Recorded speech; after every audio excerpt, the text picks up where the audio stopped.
Drama serial हद की आने वाली एपिसोड्स बहुत ही इंटरेस्टिंग होती हुई नज़र आ रही हैं।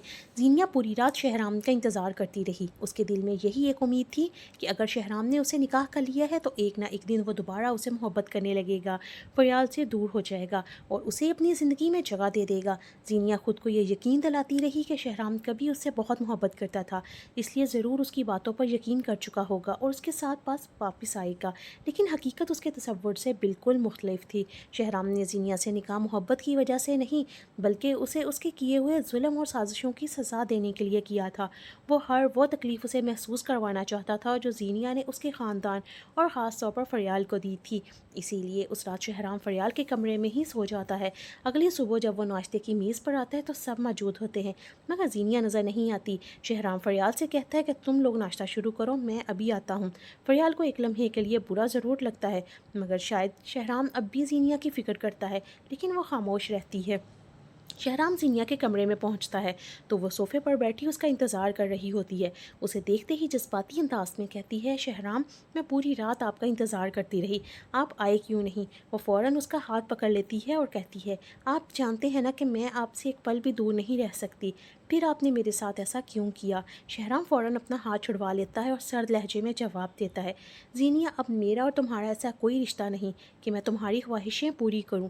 तुम भी जानती हो और मैं भी कि इस निकाह की हकीकत क्या है। मैं फरियाल और अपने बच्चे के साथ बहुत खुश हूँ।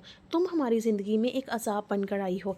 मैंने जो रिश्ता बनाना था बना लिया, इससे ज़्यादा मुझसे किसी चीज़ की उम्मीद तवक्को मत रखना। भाई सब नाश्ता कर रहे हैं, अगर दिल चाहे तो आ जाना। ये कहकर शहराम वहाँ से चला जाता है। जीनिया की आंखों में आंसू आ जाते हैं। उसने कभी सोचा भी नहीं था कि शहराम उसके साथ इतनी बेरुखी से पेश आएगा, मगर फिर भी वो अपने मंसूबे पर कायम रहती है और ख़ुद को यकीन दिलाती है कि एक दिन वो शहराम को फरियाल से छीन कर रहेगी। कुछ देर बाद वो नाश्ते की मेज़ पर आती है। उसे देखते ही सबके चेहरों पर नाराज़गी आ जाती है और एक एक करके सब वहाँ से उठ जाते हैं। सिर्फ शहराम ही खामोशी से बैठा अपना नाश्ता मुकम्मल करता रहता है।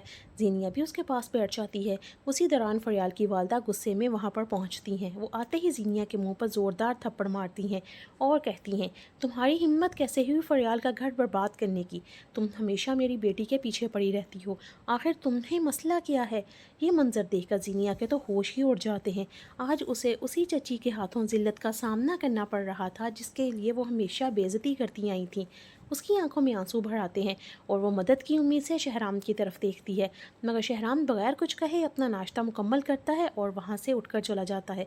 उस लम्हे ज़ीनिया को पहली बार एहसास होता है कि उसका मंसूबा इतना आसान नहीं जितना वो समझ रही थी। दूसरी तरफ फयाल भी शहराम का ये रवैया देखकर मुतमईन होना शुरू हो जाती है, क्योंकि अब उसे यकीन होने लगता है कि शहराम कभी भी ज़ीनिया को अपनी हकीकी बीवी का मुकाम नहीं देगा। उधर दूसरी जानब एक नई साजिश जन्म ले रही है। फ़िरोज़ की वालदा शानज़े के होने वाले बच्चे को नुकसान पहुंचाने के लिए तवीज़ जूस में मिलाकर उसे देने की कोशिश करती हैं, लेकिन किस्मत उनका साथ नहीं देती। फिर उसको टोकरी में वो तवीज़ मिल जाता है। वो हैरत से अपनी माँ से पूछता है, मोम, क्या आपने ये तवीज़ शानज़े के लिए लिया था? आप ऐसा कैसे कर सकती हैं? फ़िरोज़ की माँ घबरा जाती है और फ़ौरन इनकार करते हुए कहती हैं कि उन्होंने ऐसा कुछ नहीं किया। अब देखना ये होगा कि क्या फ़िरोज़ अपनी माँ की हकीकत जान पाएगा और क्या ज़ीनिया वाकई शहराम और फरियाल के दरमियान दरार डालने में कामयाब हो जाएगी या नहीं। जहाँ तक शहराम के रवैये का ताल्लुक़ है, मेरी राय में वो ज़ीनिया से दूरी अख्तियार करके उसे उसके अमाल का एहसास दिलाकर जवाब दे रहा है। बदला लेने की बजाय इंसाफ और हदूद कायम रखना ज़्यादा बेहतर रास्ता होता है। ज़ीनिया ने गलतियाँ तो की हैं, तो उनके नताइज का सामना भी उसको करना चाहिए, लेकिन किसी भी रिश्ते में इंतकाम की बजाय सच्चाई और इंसाफ ज़्यादा मजबूत बुनियाद साबित होते हैं। आपको आज की हमारी ये वीडियो कैसी लगी? कमेंट बॉक्स में अपनी कीमती राय का इजहार ज़रूर कीजिएगा। चैनल पर अगर नए आए हैं तो चैनल को सब्सक्राइब और वीडियो को शेयर ज़रूर कीजिएगा।